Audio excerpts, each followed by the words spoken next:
The pendant burned cold against Penelope Lawson's collarbone as she carried a tray of drinks across the crowded diner floor, and for the third time that shift, she felt eyes on her hungry, ancient eyes that made her skin prickle with awareness. She'd found the thing in a thrift store that morning, a delicate silver piece with a blood-red stone at its center, intricate spirals carved around it like frozen smoke, and she'd put it on without thinking, because the clasp on her usual necklace had broken, and she hated her neck looking bare in the diner's unflattering fluorescent lights. Now she was regretting that impulse as a man at table 7 stared at her with an intensity that went beyond normal customer interest. His pale fingers wrapped around a coffee cup he hadn't touched in 20 minutes. Penelope set down 3 burgers at table 4 and forced a smile that didn't reach her eyes. She was tired, bone-deep exhausted from working double shifts 6 days a week, from scraping together rent money for her shoebox apartment, from pretending her life was exactly what she wanted it to be. At 23, she'd imagined something more than this, more than grease-stained uniforms and customers who looked through her like she was furniture. But life had other plans. Student loans had other plans, and here she was, serving bottomless coffee at midnight to people who probably wouldn't remember her face by morning. Except for the man at table 7. He would remember. She could feel it in the way he watched her, the way his gaze followed her movements with predatory precision. He was beautiful in an unsettling way, white hair that fell past his shoulders despite looking no older than 30, skin so pale it seemed to drink in the light rather than reflect it, and eyes that shifted between dark crimson and black depending on the angle. He wore expensive clothes, all black, tailored perfectly to his tall frame, and he sat with the posture of someone who'd never doubted his place in the world for even a moment. Penelope grabbed the coffee pot and approached his table with practiced professionalism. "Warm up?" His eyes locked onto the pendant at her throat, and something flickered across his face: recognition, shock, and something else she couldn't name. When he finally looked up at her, his voice was low and accented with something old-world and indefinable. "Where did you get that?" "Excuse me." She touched the pendant reflexively, suddenly defensive. "Is there something wrong with your coffee, sir?" "The pendant." He leaned forward slightly, and she caught a glimpse of something sharp when his lips parted. "That pendant. Where did you acquire it?" "A thrift store." Penelope took a step back, suddenly aware of how empty the diner had gotten, how few witnesses remained. "Why, is it yours?" in a manner of speaking. He stood in one fluid motion, and she realized how tall he was, at least 6'3", towering over her 5'6" frame. "That pendant belonged to my bloodline 300 years ago. It was lost in a fire that consumed half of the old city. I never thought I'd see it again." Penelope laughed, but it came out nervous and brittle. "Right, 300 years. Listen, buddy, I've had a long shift, and I'm not in the mood for whatever weird pickup routine this is. My name is Vladeric Ashenblade, and I am the Vampire King of the Eastern Territories." He said it with such absolute certainty that for a moment, just a moment, she almost believed him. "That pendant is the bloodstone of my house. It marks the wearer as protected by our bloodline, bound to our family through ancient magic. By wearing it, you have invoked a protection covenant that hasn't been called upon in centuries." "Vampires aren't real," Penelope said, but her voice wavered. She thought of his too pale skin, his unnatural stillness, the way he hadn't blinked once during their entire conversation. "This is insane. I'm going to have to ask you to leave." Vladeric's expression shifted to something almost sympathetic. "I understand this is difficult to accept, but you're in danger now. Anyone who sees that pendant will know what it represents, and there are those who would kill to possess it, or kill to possess you, thinking you're under my family's protection." He held out his hand, palm up. "Give it to me, and I'll ensure your safety. You can return to your normal life." "No." The word came out before she could think. Penelope's hand closed around the pendant protectively. She didn't know why she refused. The rational part of her brain screamed to give this strange man whatever he wanted and get him out of the diner. But something deeper, some instinct she didn't understand, told her that giving up the pendant would be a terrible mistake. "It's mine. I bought it fair and square." Something like respect flickered in Vladeric's dark eyes. "Brave, foolish but brave." He pulled a card from his pocket and set it on the table. "When the others come, and they will come, call me. I can protect you, but only if you allow it." "Others?" Penelope's heart hammered against her ribs. "What others?" "The ones who want me dead and would use anyone connected to my bloodline to achieve that goal."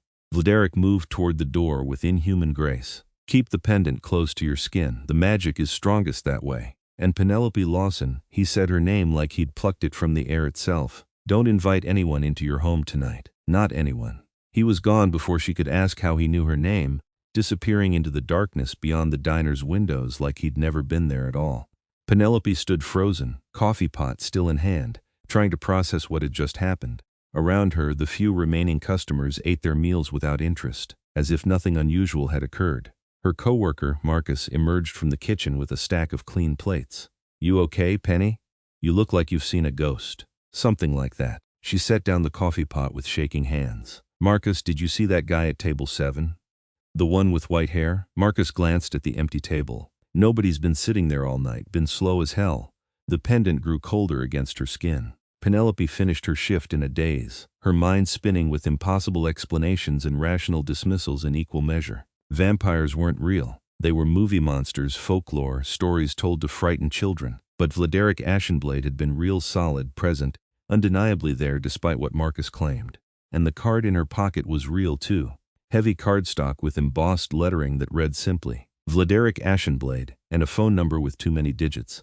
The walk to her apartment took her through 3 blocks of the city's downtown area, past closed shops and the occasional bar still lit up with neon signs. Usually she didn't mind the late-night walk, the streets were familiar, and she'd made the journey hundreds of times. But tonight every shadow seemed deeper, every sound sharper. She kept her hand wrapped around the pendant, feeling its unnatural cold seep into her palm. She was half a block from her building when she realized someone was following her. Not someone. Multiple someones. Penelope quickened her pace, her sneakers slapping against wet pavement. The footsteps behind her matched her speed, staying just close enough to be threatening. Her apartment building came into view, a run-down 5-story walk-up with a broken buzzer system and a door that never quite locked properly. She'd never been so grateful to see it. She ran the last few yards and yanked open the door, throwing herself into the dimly lit lobby. The footsteps stopped outside.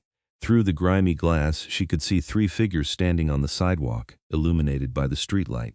They were pale like Vladeric had been, but where he had carried an air of controlled power, these figures radiated predatory hunger. One of them pressed a hand against the glass, and Penelope saw elongated nails that looked more like claws. "Invite us in, girl." The voice was male, muffled by the door but clear enough. "We just want to talk about that pretty necklace you're wearing." Penelope backed toward the stairs, fumbling for her phone. The card fell out of her pocket and she grabbed it, her fingers trembling as she dialed the too long number. It rang once. "Penelope." Vladeric's voice came through immediately, sharp with concern. "Are you safe? There are 3 of them outside my building. They want the pendant." Her voice cracked. "You were telling the truth. Oh God, you were telling the truth. Don't invite them in. I'm coming. What's your address?" She rattled it off, her eyes never leaving the figures outside. They weren't trying to enter, she realized. They were just standing there, waiting, testing. "I can't come in without an invitation either," Vladeric said, reading her thoughts. "You're going to have to open the door and invite me across the threshold. Can you do that?" "How do I know you're not like them? You don't." His honesty startled her. "But I've had 300 years to take that pendant by force if I wanted it. I'm asking for your trust instead." 5 minutes. "I'm 5 minutes away." Penelope pressed herself against the wall, keeping the phone to her ear. The figures outside began to circle the building, looking for other entrances. "Tell me what this pendant really is. Why does everyone want it so badly?" "It's a bloodstone, one of 7 created by my ancestors to mark members of our house and our most trusted allies. Whoever wears it is bound to our family by ancient magic. They can call upon our protection, but they also carry our burdens, our enemies, our wars." She heard the sound of movement, of wind rushing past. 300 years ago, my sister wore that pendant. She died in the fire that destroyed our ancestral home, and we thought the bloodstone was lost with her. If you're wearing it now, the magic has chosen you. It recognizes something in your bloodline, some distant connection to our house. That's impossible. I'm nobody. I'm a waitress from Oregon with student loans and a dead-end job. You're the bearer of a bloodstone, which makes you one of the most important humans in the vampire world right now. 3 minutes. Get ready to open the door. The line went dead. Penelope shoved the phone in her pocket and crept toward the front door. The 3 figures had regrouped, standing in a line on the sidewalk watching her through the glass. They were smiling now, and she could see their fangs clearly. "He won't get here in time," one of them called. "We've been hunting longer than he's been king. We know how to flush out prey." Something shattered at the back of the building, the sound of breaking glass. They'd found another way in. The fire escape. Penelope's apartment was on the 3rd floor, and she'd never bothered to lock that window properly, because who would climb a fire escape to rob someone who had nothing worth stealing? She bolted for the stairs, taking them two at a time. Behind her, she heard the lobby door crash open, heard footsteps that moved too fast to be human. Her apartment was at the end of the hall, and her hands shook so badly she could barely get the key in the lock. The window in her living room was already open, curtains blowing inward. A figure stood silhouetted against the night sky, female, with long white hair and eyes that glowed amber in the darkness. "Such a pretty pendant," the woman said, her voice musical and cold. "My master will reward me greatly for bringing it to him. You can give it to me, or I can take it from your corpse. Your choice, human." Penelope grabbed the first thing she could reach, a lamp from the table by the door, and hurled it. The vampire moved faster than her eyes could track, catching it one-handed and crushing the base like it was made of paper. But the moment of distraction was enough. Penelope ran, not deeper into the apartment where she'd be trapped, but back toward the stairs, toward the front door, toward the street, where at least there might be witnesses. She made it to the second-floor landing before something grabbed her from behind. Claws dug into her shoulders, and she was spun around to face one of the males from outside. Up close, he looked wrong, too pale, too angular. Features that were almost human, but not quite, like an uncanny valley given flesh. "Got you," he hissed, and his fangs descended fully. Then the front door exploded inward in a shower of splintered wood, and Vladeric was there. He moved like violence personified, like every nightmare given form and purpose. His hand closed around the male vampire's throat and tore him away from Penelope with such force that the creature went flying backward through the wall, leaving a body-shaped hole in the drywall. The female vampire from upstairs appeared at the railing, poised to jump down, but Vladeric's gaze locked onto her and she froze. "Seraphine," he said, his voice deadly calm, "you dare attack someone under my protection? She wears the bloodstone, my lord, but she has not been claimed. She's fair game by the old laws. The bloodstone itself is the claim. You know this. You were there when the laws were written." Vladeric mounted the stairs in 3 strides, placing himself between Penelope and the vampire. "Leave now, and I'll consider this a lapse in judgment. Stay, and I'll remind you why I'm king." Seraphine's expression twisted with fury, but she backed away. The other 2 vampires were already retreating, dragging their injured companion. "This isn't over. The council will want to know why you're sheltering a human, why you're letting her wear your sister's bloodstone. Then the council can bring their concerns to me directly. Now go." They went, disappearing into the night with inhuman speed. Vladeric waited until they were gone, then turned to Penelope. His eyes were fully crimson now, and there was blood on his hands, black blood that smoked faintly in the air. "Are you hurt?" His voice had softened, but the predatory edge remained. Penelope touched her shoulders where the vampire had grabbed her. Her shirt was torn and she could feel scratches, but nothing serious. "I don't think so. This is insane. This is completely insane." "I know." Vladeric glanced at the destroyed doorway. "You can't stay here. They know where you live now, and there will be more. Pack what you need. You're coming with me." "Coming with you where?" "Somewhere safe. Somewhere warded against intrusion." He met her eyes, and for the first time, she saw something in his expression that wasn't confidence or authority. It was almost vulnerability. "I cannot undo what's happened. You wore the bloodstone and it accepted you. You're part of my world now, whether either of us wanted this or not. But I can keep you safe while we figure out what to do next. That much I can promise." Penelope wanted to argue, wanted to call the police or her parents or someone who existed in the rational world she'd known yesterday. But the rational world had shattered the moment those creatures came for her. And Vladeric, for all his strangeness and danger, had saved her life. "Okay," she whispered. "Okay, but I need answers, real answers. About the pendant, about your sister. About why this thing chose me. You'll have them, all of them." Vladeric stepped aside, giving her space. "But first, we need to get you somewhere defensible. Dawn is 3 hours away, and we need to be underground before then." Penelope went to her bedroom and threw clothes into a backpack with shaking hands. Her normal life, her job, her apartment, her careful routines suddenly felt like something viewed through a window, already distant and unreachable.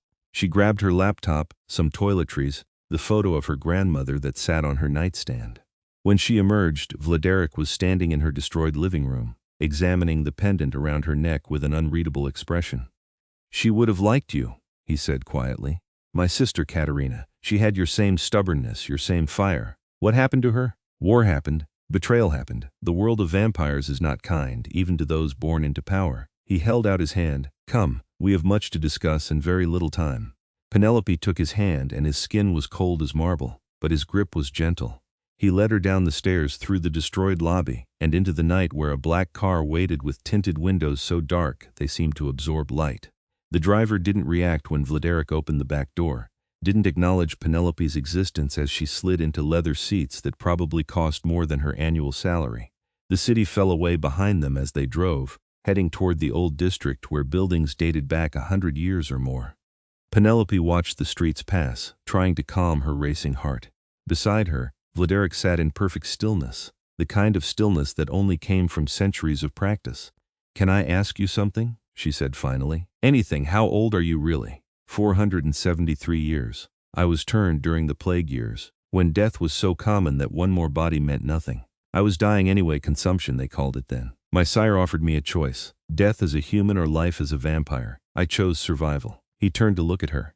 I've regretted it and been grateful for it in equal measure ever since. Do you miss it, being human? Sometimes. I miss the sun most of all. I miss tasting food, feeling warmth, sleeping without dreams. His eyes held hers. But I don't miss the fragility. The way human life can be snuffed out in an instant by disease or violence or simple chance. Immortality has its costs, but extinction isn't one of them.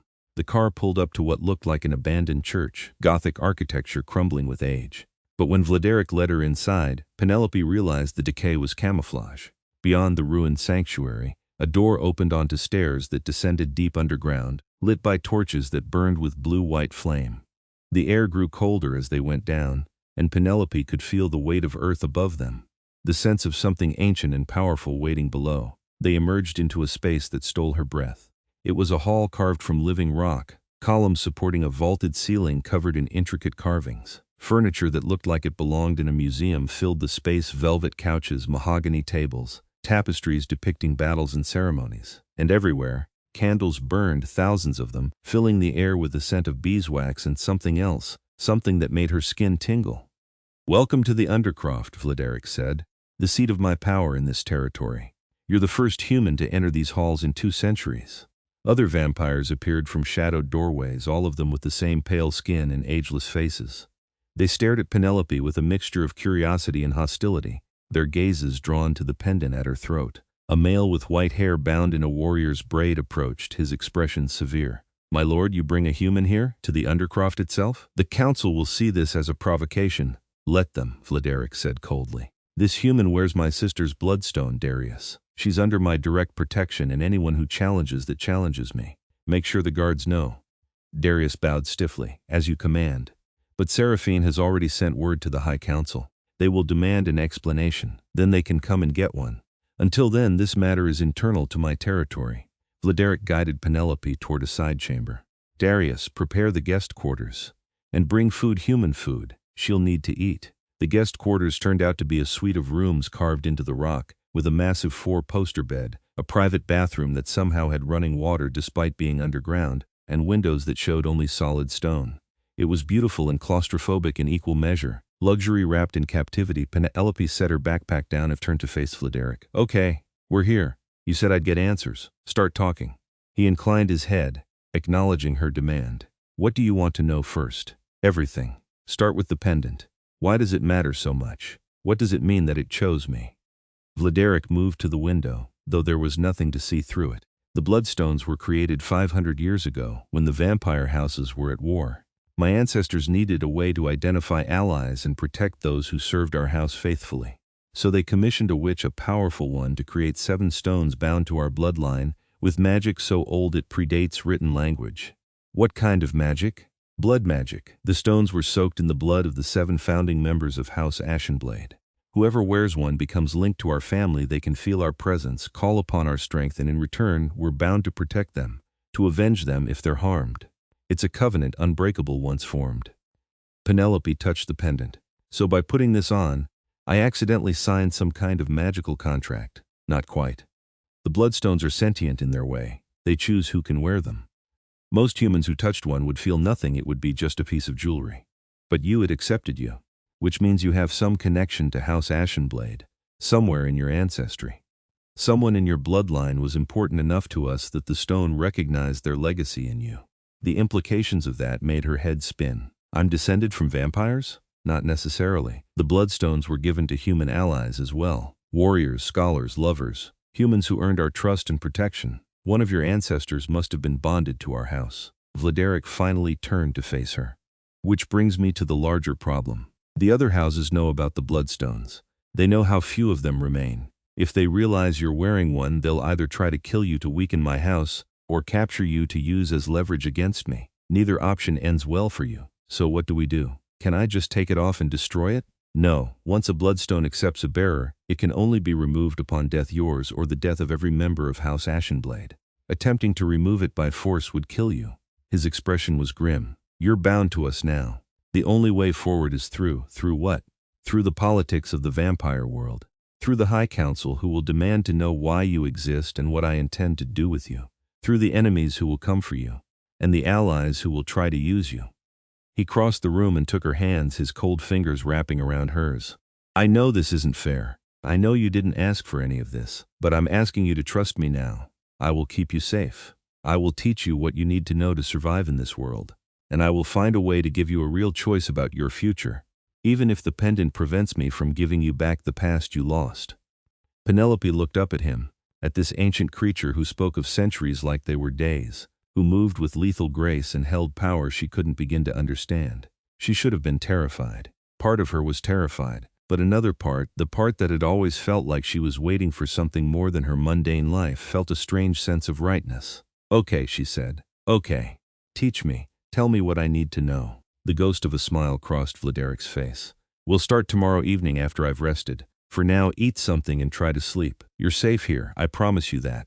He left, and moments later, a vampire woman appeared with a tray of food, real food, bread and cheese and fruit, that somehow stayed fresh underground. Penelope ate mechanically, her mind too full to really taste anything. Then she lay on the massive bed, still fully clothed, and stared at the stone ceiling until exhaustion finally dragged her under.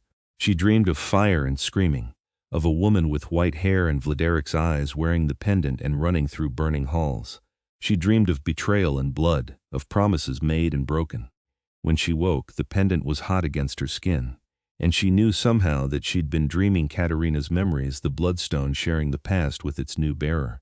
Days blended into nights in the Undercroft, where time moved differently without sun or moon to mark its passage. Vladeric kept his promise, teaching her about vampire society with a patience she hadn't expected. She learned about the High Council, 12 vampires who ruled different territories across the world. She learned about the old laws, the codes of honor that governed behavior between houses. She learned that vampires weren't the mindless monsters of movies, they were people, complicated and political and capable of both great nobility and terrible cruelty. And slowly she learned about Vladeric himself. He was different from what she'd expected.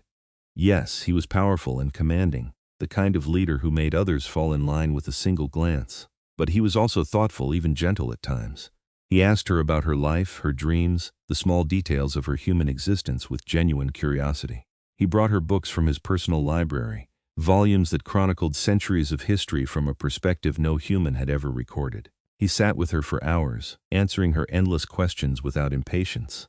"Why did you become king?" she asked one evening as they sat in what he called the strategy room, a chamber filled with maps and documents. "You said you've lived for 400 years. Surely there were others older, more powerful." Power isn't always about age. It's about will, about vision. When I took control of the Eastern Territories 200 years ago, our house was fracturing. My father had grown weak, paranoid. He saw enemies everywhere and trusted no one. The territory was bleeding influence to the other houses. Vladeric traced a finger along one of the maps. I challenged him for leadership, as was my right. I won. And I've spent the last 2 centuries rebuilding what he nearly destroyed.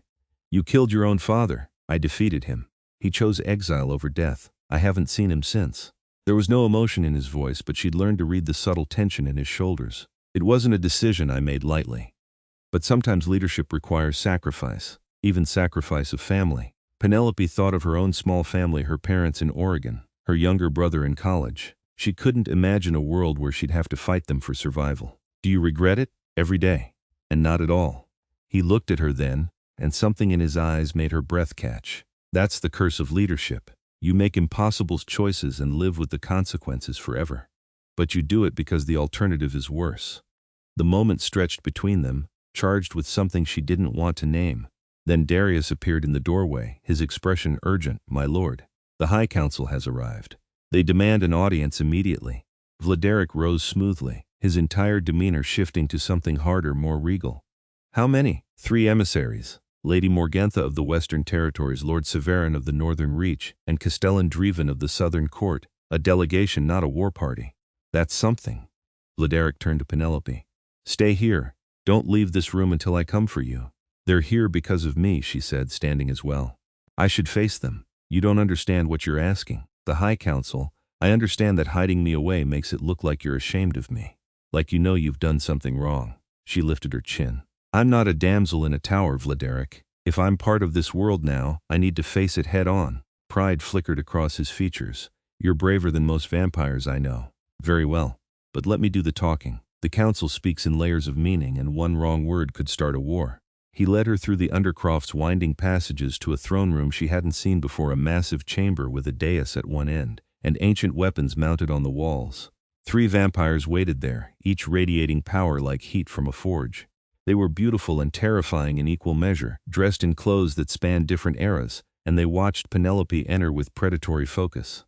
Vladeric, the female said, her voice melodious and cold, how kind of you to grace us with your presence. We've been hearing such interesting rumors about you harboring a human who wears a bloodstone. Surely such talk is merely slander? Lady Morgantha, it's been too long. Vladeric moved to his throne and sat with casual authority. The human is under my protection. That's all the council needs to know. I'm afraid it's not that simple. The male with silver chains woven through his white hair stepped forward. The bloodstones are artifacts of significant power. Their bearers are subject to council oversight by the Treaty of Ashenvale. You remember that treaty, don't you? The one you signed to end the last territorial war? I remember it well, Lord Severin. I also remember that the treaty grants me autonomy over internal matters within my territory. Who I choose to protect falls under that authority, only if the protection is temporary. The third vampire, Dreven, had eyes that glowed like embers. Is this arrangement temporary, my lord? Or have you bound yourself to a human in a way that affects the balance of power between houses? Vladeric's expression didn't change, but Penelope felt tension radiate from him. The human wears a bloodstone that belonged to my bloodline. She is my responsibility. That doesn't answer the question. Morgantha glided closer to Penelope, circling her like a shark. Tell me, little human, do you know what you've gotten yourself into? Do you understand that you're now a game piece in conflicts that began before your great-great-grandparents were born? I'm beginning to, Penelope said, forcing her voice to stay steady. But I'm not a game piece. I'm a person who got caught up in something I didn't ask for. Vladeric is helping me navigate it. That's all. That's all? Morgantha laughed, the sound like breaking glass. Child, you wear a bloodstone. You could call upon House Ashenblade's power in ways that could shift territorial boundaries. You could be used to invoke old pacts or break ancient treaties. And you stand there telling me you're just a lost little human who needs help. She is under my protection, Vladeric said, his voice dropping to something dangerous. And you will treat her with respect, Morgantha, or we'll have a very different kind of conversation. Morgantha's eyes flashed. Careful, Vladeric. You may rule the Eastern Territories, but you're still bound by council law. And the law is clear: bloodstone bearers must be registered with the High Council, their lineage verified, their loyalties examined. You've done none of that, because she's been here less than a week, and I've been ensuring she survives that long. Seraphine and her pack already attacked her. How many more attempts would you like me to fend off before you're satisfied I'm taking this seriously? Severin held up a hand. Peace. We're not here to start a conflict, merely to ensure compliance with established protocols. The human will need to be tested, her ancestry verified, her connection to the bloodstone examined by neutral parties. That's not negotiable. Fine, Vladeric stood. But it happens here in my territory with my people present, and if any harm comes to her during the process, I'll consider it an act of war. The 3 council members exchanged glances. Finally, Morgantha inclined her head. Acceptable. We'll return in 3 days with the necessary specialists. Until then, keep your human safe, Vladeric. It would be such a shame if something happened to her before we could verify her legitimacy. They left in a swirl of expensive fabric and implied threats, and Penelope felt her knees nearly give out once they were gone. Vladeric was at her side in an instant, his hand on her elbow steadying her. You did well, he said quietly. Better than many vampires would have done in your position. They wanted to intimidate me, they wanted to understand you, to see if you're a threat or an opportunity. He guided her back toward the guest quarters. The testing will be invasive. They'll want to examine your blood, trace your lineage, possibly even let the bloodstone show them your ancestral memories. It won't be pleasant. Will it be dangerous? Not if I'm there, and I will be there every moment. I won't let them hurt you, Penelope. You have my word. She stopped walking and turned to face him. Why? Why do you care so much? You could have just taken the pendant from me that first night, dealt with me as a problem to be solved. Instead, you've protected me, taught me, treated me like I matter. Why? Vladeric was quiet for a long moment, his crimson eyes searching hers. Because you remind me of what I used to value, before centuries of politics and power struggles made me forget. You're brave and curious and stubborn, and you face this impossible situation with grace. You remind me of Katerina. He touched the pendant at her throat with one finger. And because when I look at you, I don't see a problem or a game piece. I see someone worth protecting for her own sake, not just because magic says I must. Her heart stuttered. Vladeric, don't. He stepped back. Don't say anything. Not yet. You're here because you have no choice, because I'm the only thing standing between you and death. Whatever you feel right now is gratitude mixed with fear, not anything real. And I won't take advantage of that. But he was wrong. What Penelope felt wasn't just gratitude. It was the pull of recognition, the sense that she'd been waiting her whole life to meet someone who saw her as something more than background noise. And yes, he was a vampire, ancient and dangerous, and from a world she barely understood. But he was also the first person who'd ever made her feel like she was exactly where she was supposed to be. She didn't argue, though. She just nodded and let him lead her back to her quarters, where she spent the next 3 days preparing for whatever test the council had in store. The testing began at sunset 3 days later, in a circular chamber deep in the undercroft that hummed with magical energy. Penelope could feel it in her bones, a vibration that made her teeth ache. 5 vampires she didn't recognize arranged themselves around the room, along with one human, a woman in her 60s with sharp eyes and hands covered in tattoos. I'm Mathilde, the woman said, her voice carrying a thick European accent. Blood Witch, 3rd generation. I'll be performing the lineage trace and bloodstone resonance test. It'll hurt, but it won't harm you permanently. Try to stay still. What happens if the tests fail? Penelope asked. Mathilde's expression was grim. Then the pendant rejects you publicly, likely kills you in the process. And everyone here has their answer about whether you're legitimate. So let's hope it doesn't fail, yes? Vladeric stood beside Penelope, close enough that she could feel the cold radiating from him. Begin, and be careful, Mathilde. I'm watching. The witch nodded and pulled out a silver knife. I need 3 drops of your blood on the bloodstone itself. Hold very still. Penelope extended her hand, and Mathilde pricked her finger with practiced precision. 3 drops of blood fell onto the pendant's red stone, and the moment they made contact, the world exploded into sensation. Pain lanced through her skull, bright and sharp, and suddenly she was drowning in memories that weren't hers. She saw battles fought with swords and ancient magic, saw castles burning and treaties signed in blood. She saw Katerina, Vladeric's sister, laughing with a human man in a garden, saw her wearing the pendant as she danced. Then the memory shifted, turned dark: betrayal, fire, Katerina running through burning halls with assassins behind her, the pendant burning against her chest as she called desperately for her brother's help. And Penelope saw Vladeric arriving too late, saw him cradling Katerina's body in the ruins, saw the look on his face when he realized the bloodstone had been lost in the flames. She felt his grief like it was her own, centuries of guilt and rage compressed into a single moment. Then the memories went further back, and she saw her own ancestors, a woman with Penelope's eyes standing beside Katerina, the 2 of them sharing the pendant between them like sisters. The woman was human, a scholar who'd helped House Ashenblade broker peace with a neighboring territory. Katerina had given her the bloodstone as a symbol of their friendship, had bound her to their house with blood and magic and trust. She was my ancestor, Penelope gasped, coming back to herself. The scholar. She was friends with Katerina. They were like sisters. Mathilde withdrew her knife, satisfaction on her weathered face. The bloodstone confirms it. Your bloodline has a legitimate claim to House Ashenblade's protection. The bond is valid. Morgantha, watching from the edge of the chamber, looked displeased. A convenience how the human just happens to be descended from one of Katerina's companions. Some might call it suspicion. Some might call it fate, Vladeric countered. The bloodstone chose Penelope because it recognized the legacy of friendship between our houses. That's how the magic works. You know this, Morgantha. What I know is that you're becoming dangerously attached to a human who can be used against you. Morgantha's eyes narrowed. But the testing is complete, and she's proven legitimate. We'll register her with the High Council and inform the other territories. Try to keep her alive, Vladeric. It would be such a waste otherwise. The council representatives departed, and Penelope collapsed against the chamber wall, her head still spinning from the onslaught of memories.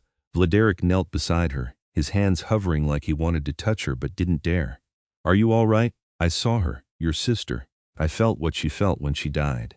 Tears burned in Penelope's eyes. I'm so sorry, Vladeric, I'm sorry you lost her. Something in his carefully controlled expression cracked. You shouldn't have had to see that. The Bloodstone's memories are meant to be shared gradually, not all at once. I saw that you blame yourself. But it wasn't your fault. She didn't blame you. I felt that too. She just wanted you to be safe. Penelope reached up and cupped his cold face in her warm hands.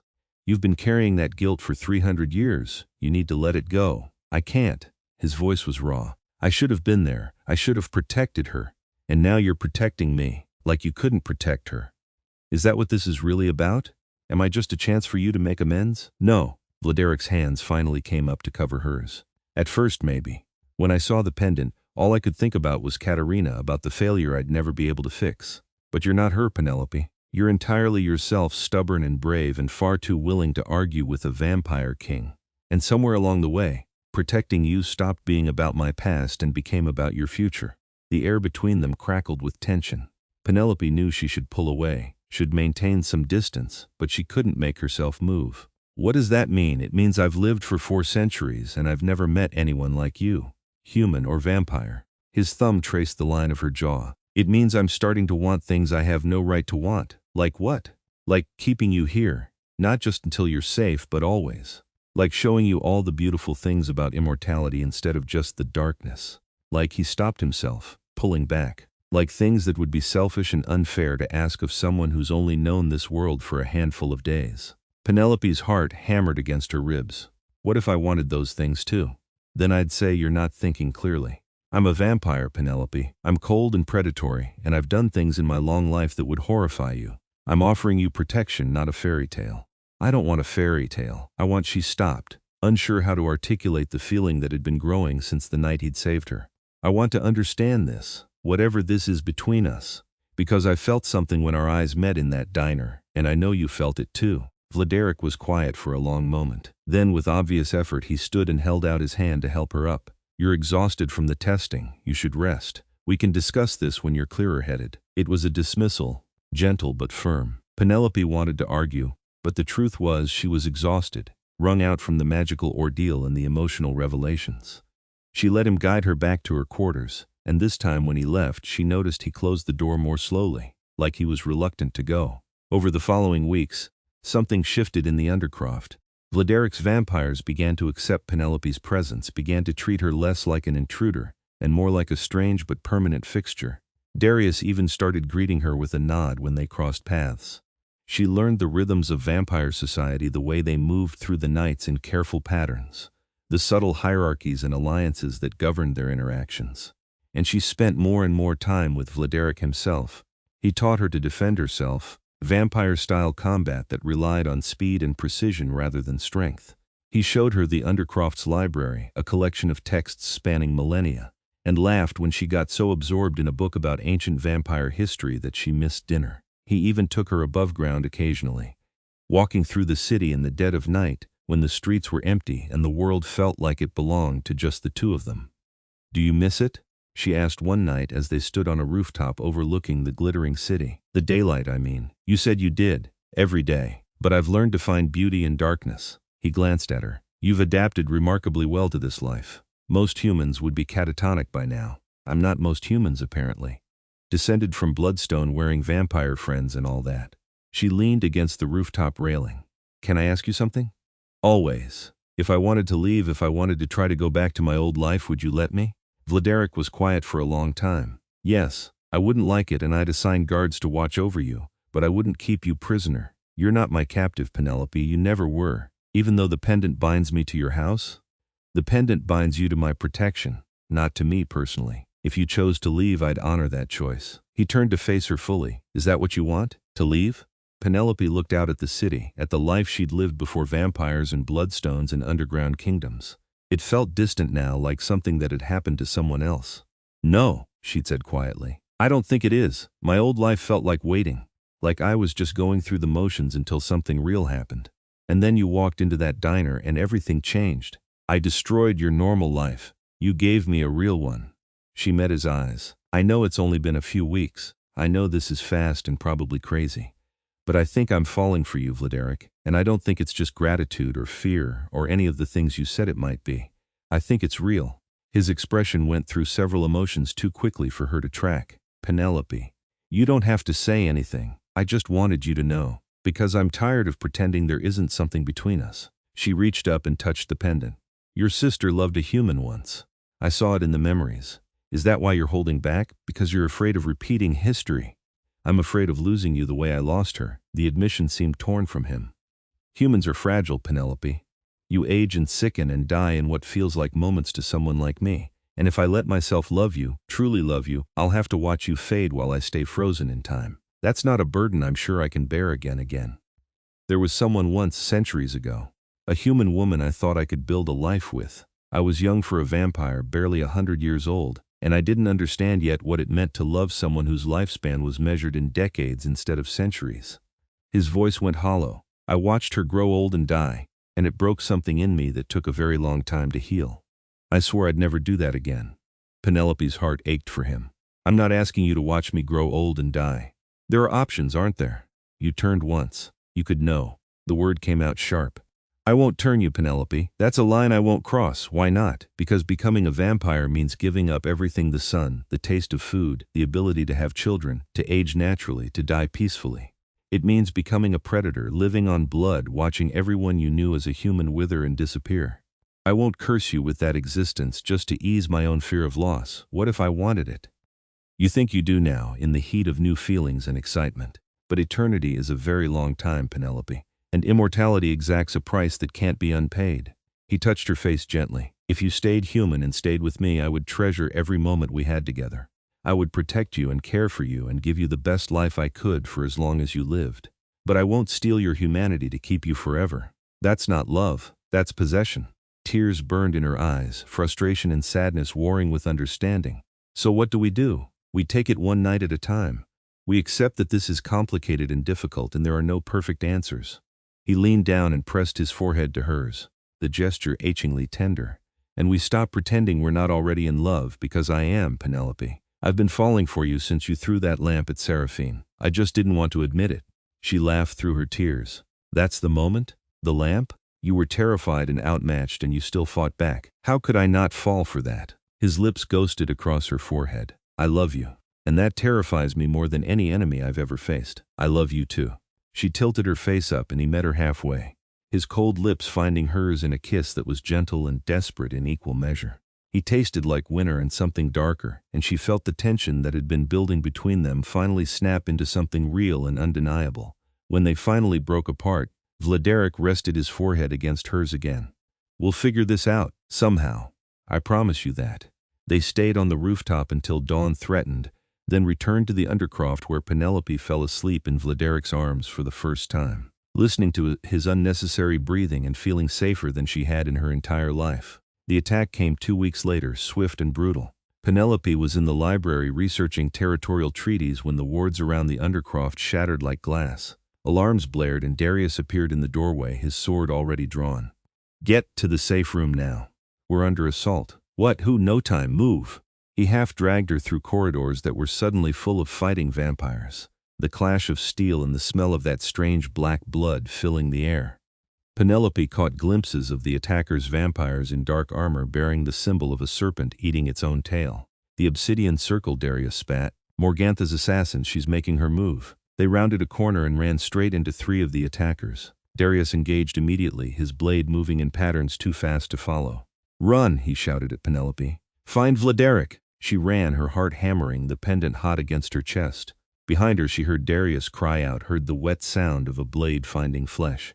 She wanted to go back, wanted to help, but she was unarmed and untrained and would only get in the way. She found Vladeric in the throne room, surrounded by enemies. His sword was a blur of silver light, and bodies lay scattered at his feet.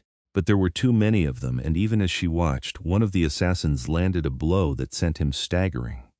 "Vladeric," his name tore from her throat. He spun toward her voice, and in that moment of distraction, another assassin struck, driving a blade between his ribs. Vladeric went down hard, black blood pooling beneath him. Something inside Penelope broke. The pendant flared with sudden heat, and she felt power rush through her, not her own power, but the bloodstones. The accumulated strength of House Ashenblade channeled through her mortal body. She raised her hand, and crimson light exploded from the pendant, slamming into the assassins with physical force.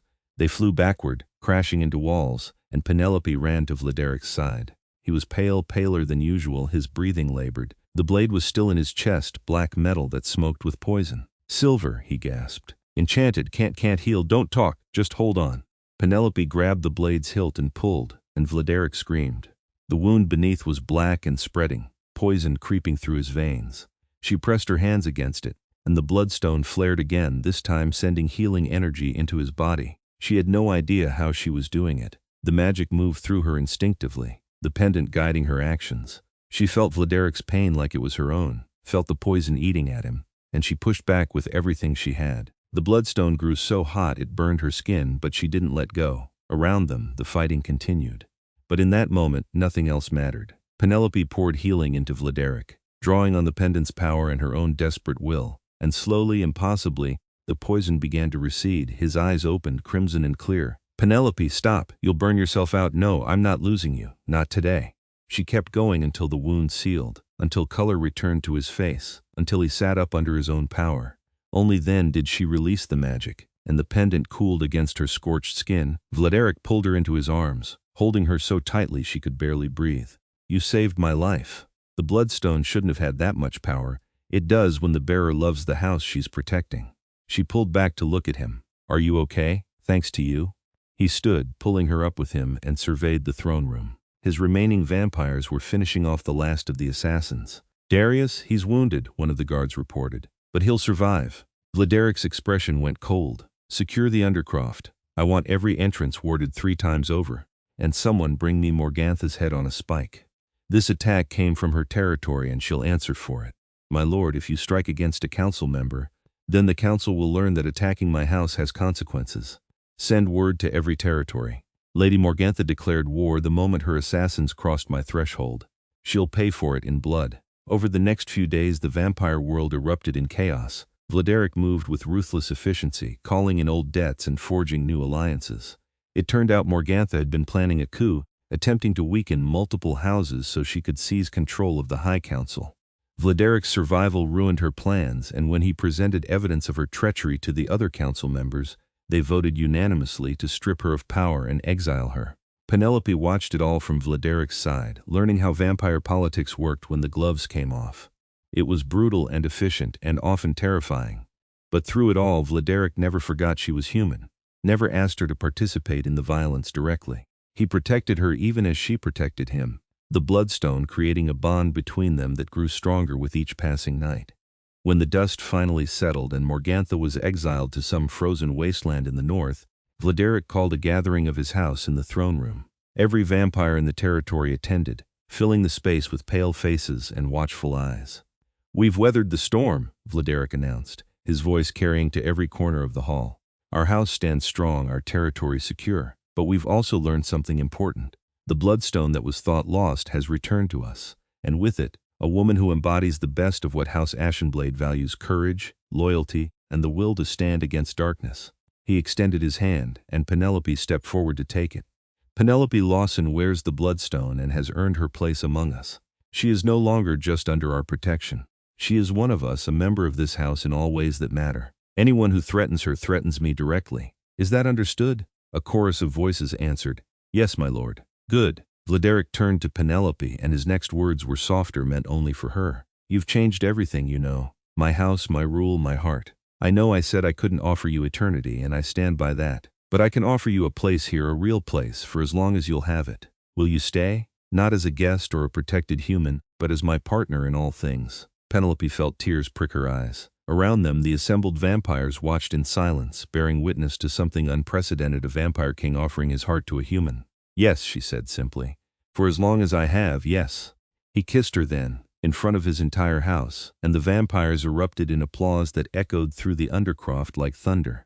When they finally broke apart, Vladeric kept her hand in his, and Penelope knew that whatever challenges lay ahead, they would face them together. Months passed, seasons changing in the world above, while the Undercroft remained eternally dim. Penelope carved out a life in the spaces between human and vampire, walking both worlds with increasing confidence. She kept her apartment above ground but spent most nights in the undercroft. She learned vampire customs and history, became skilled enough with a blade to hold her own in sparring matches, and slowly earned the respect of even the most skeptical members of Vladeric's house. And she fell deeper in love with Vladeric with each passing night. He showed her the parts of immortality that were beautiful, the way centuries of experience let him appreciate small moments, the depth of loyalty and friendship that came from bonds forged over lifetimes, the art and music and knowledge preserved by vampire society.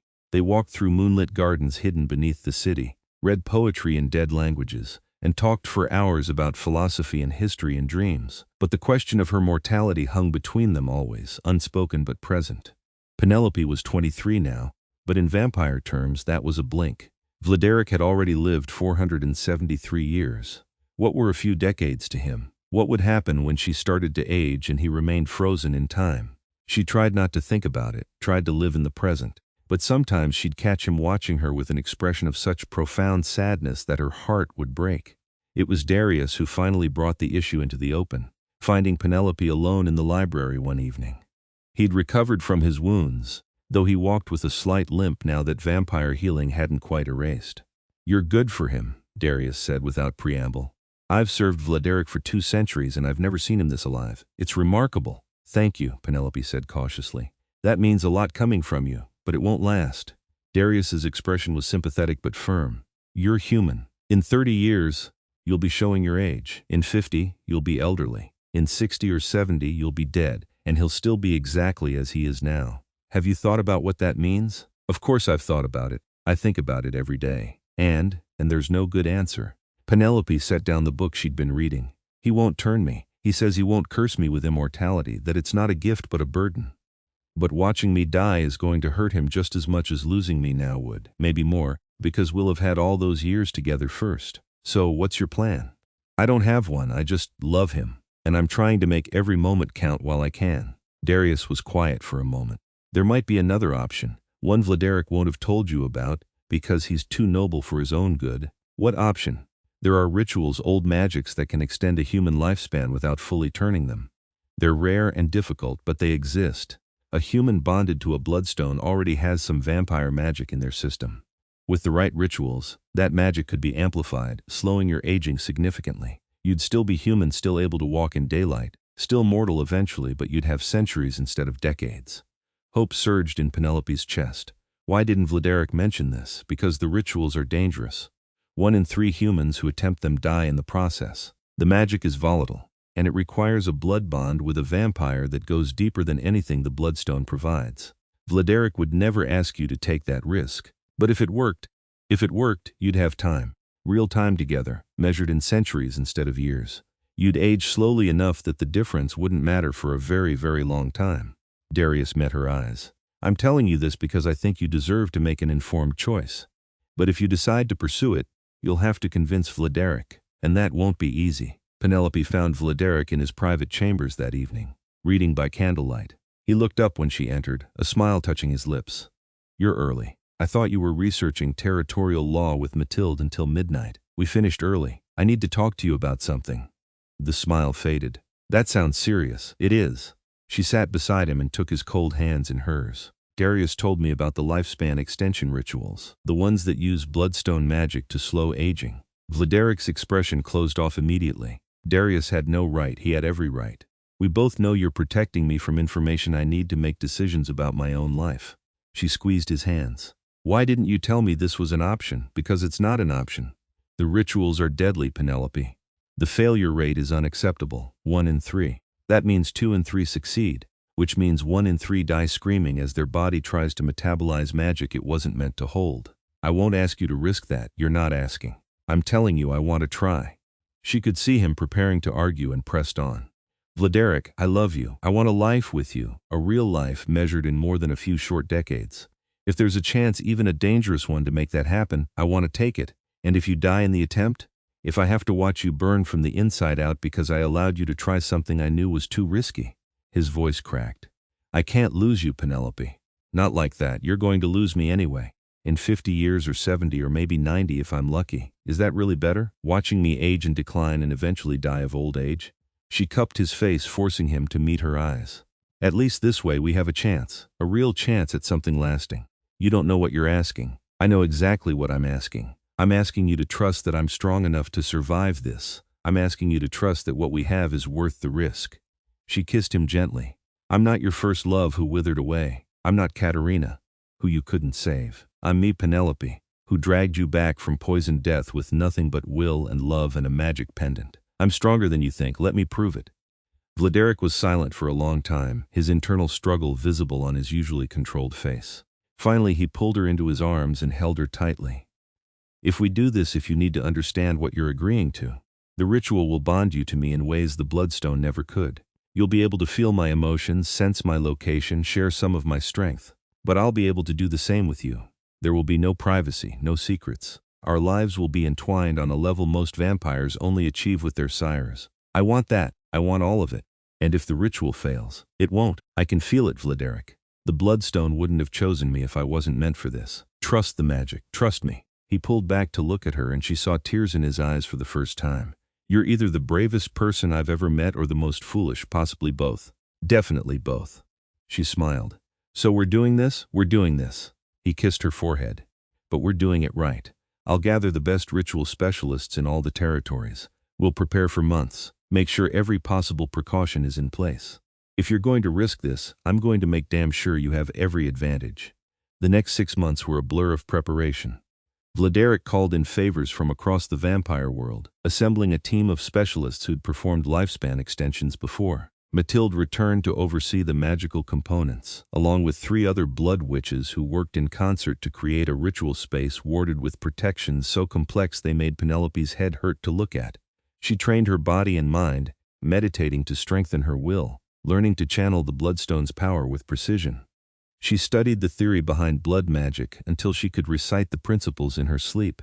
And every night she spent time with Vladeric, storing up memories like treasure against an uncertain future.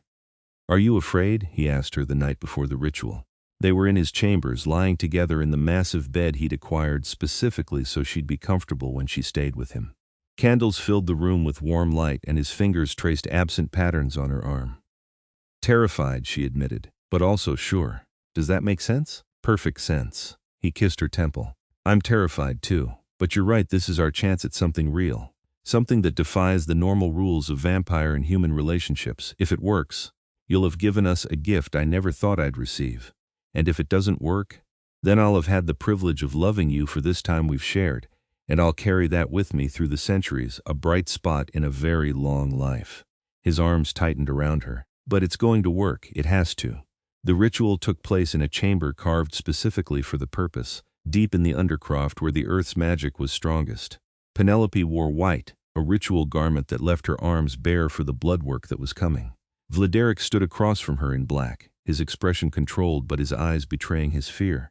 Mathilde and her fellow witches arranged themselves around the circle marked on the stone floor, chanting in a language that predated civilization.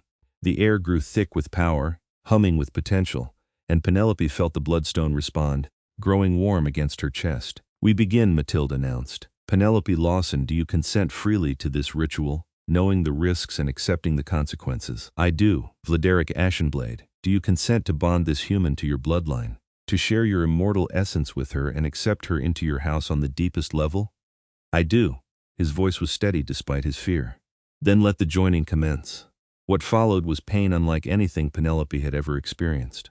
The witches cut intricate patterns into her skin, anointing each wound with Vladeric's blood mixed with crushed bloodstone powder and herbs she couldn't name. The magic burned through her veins like fire, rewriting her body at a cellular level. She could feel it changing her, slowing her heartbeat, sharpening her senses, binding her to Vladeric in ways that transcended the physical. She screamed, couldn't help it, and Vladeric was there in an instant despite Mathilde's protests. He held her as the magic raged, lending her his strength, and she clung to him like an anchor in the storm. Through the pain she could feel him, really feel him, his fear and love and desperate hope flowing into her like a second heartbeat. "Stay with me," he whispered against her hair. "Don't you dare leave me, Penelope, stay." She wanted to answer, but the magic crested again and her body convulsed. For one terrible moment she felt herself slipping away, felt the ritual beginning to fail as her human body rejected the immortal magic flooding through it.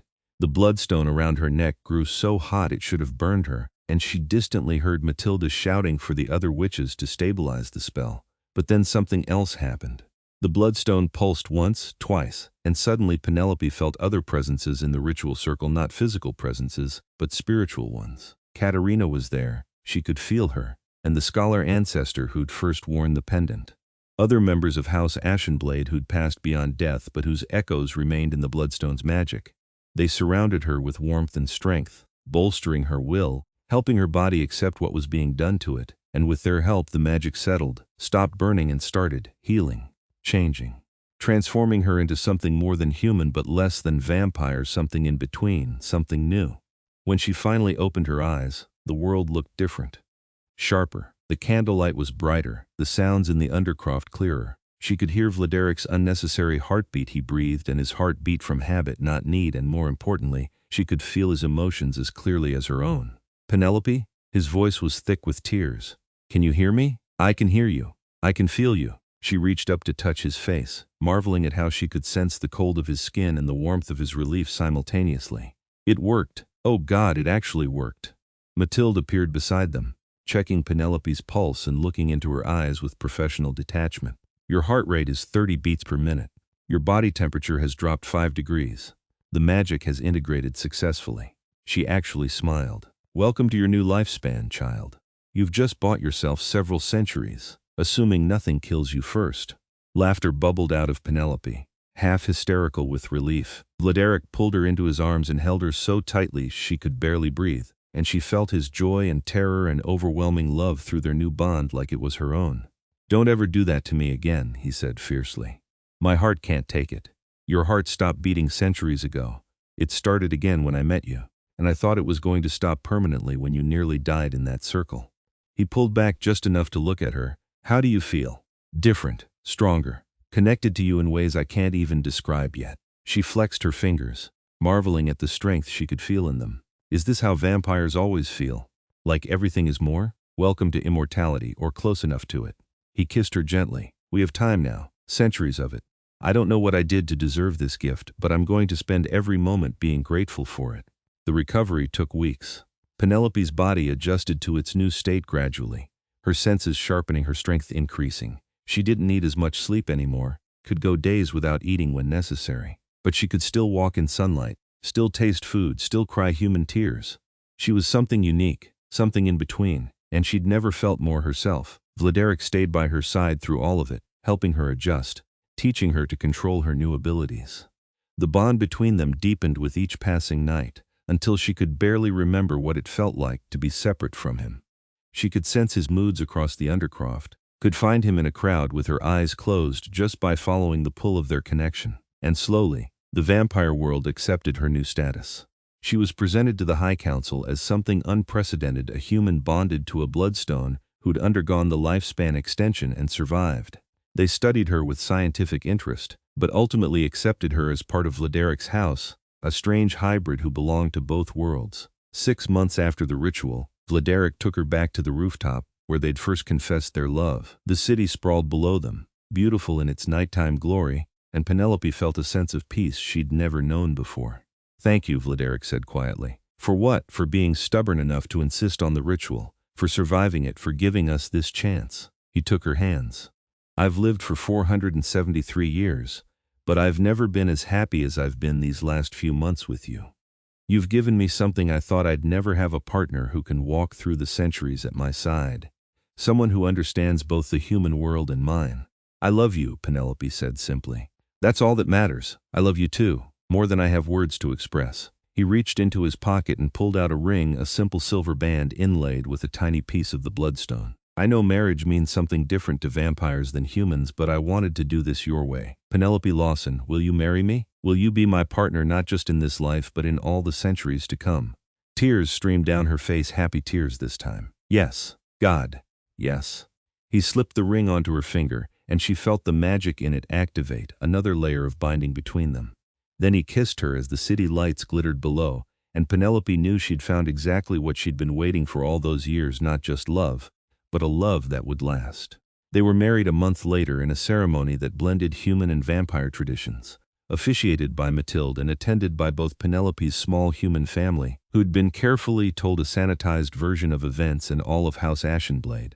Darius served as Vladeric's best man, and Penelope's brother stood beside her, looking bemused by the entire affair but happy for his sister. The ceremony took place at midnight in the Undercroft's great hall, decorated with white roses and candles that filled the space with soft light.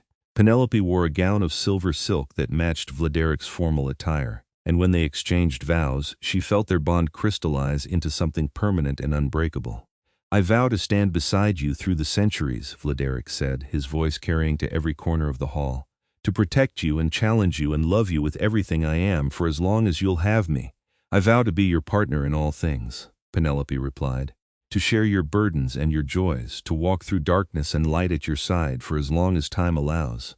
They sealed it with a kiss, and the assembled crowd erupted in applause, humans and vampires, together celebrating something that shouldn't have been possible but was. The years that followed were full and rich. Penelope continued to live between worlds, working above ground during the day and returning to the Undercroft each night. She became an ambassador of sorts, helping to bridge the gap between human and vampire societies, negotiating treaties, and resolving conflicts with a perspective neither side could match alone. And through it all, she stood beside Vladeric. They ruled the Eastern Territories together, a king and his queen who defied convention. They traveled the world, visiting other vampire courts and human cities in equal measure. They built a life that was strange and beautiful and entirely their own. Decades passed, then a century. Penelope aged slowly, gaining wisdom and confidence while her body remained frozen in its mid-20s. She watched human friends grow old and pass away, felt the bittersweet ache of outliving them, and understood finally what Vladeric had tried to warn her about. Immortality had costs, but it had rewards too. She got to see the world change and grow, got to witness history from a perspective few ever experienced, and most importantly, she got to love Vladeric through it all, their bond growing stronger with each passing year. 2 centuries after she'd walked into a diner wearing a pendant she'd found in a thrift store, Penelope stood in the Undercroft's throne room beside her husband, greeting an emissary from the High Council. She wore the bloodstone proudly at her throat, a symbol of everything she'd become, and when Vladeric took her hand, she felt his love and pride flow through their bond like warmth. "You're thinking something," he murmured during a break in the formal proceedings. "Just that I made the right choice," she said. "That night in the diner, when you told me to give you the pendant and I refused, that was the moment my real life began." "Our real life," he corrected, pulling her close. "Everything I am, everything I have is yours. For however many centuries we get." "For however many centuries we get," she agreed. They kissed, and around them, the Undercroft hummed with the life of House Ashenblade vampires and humans working together, building something that transcended the old divisions. It was imperfect and complicated and sometimes difficult, but it was theirs. And in the end, that was all that mattered.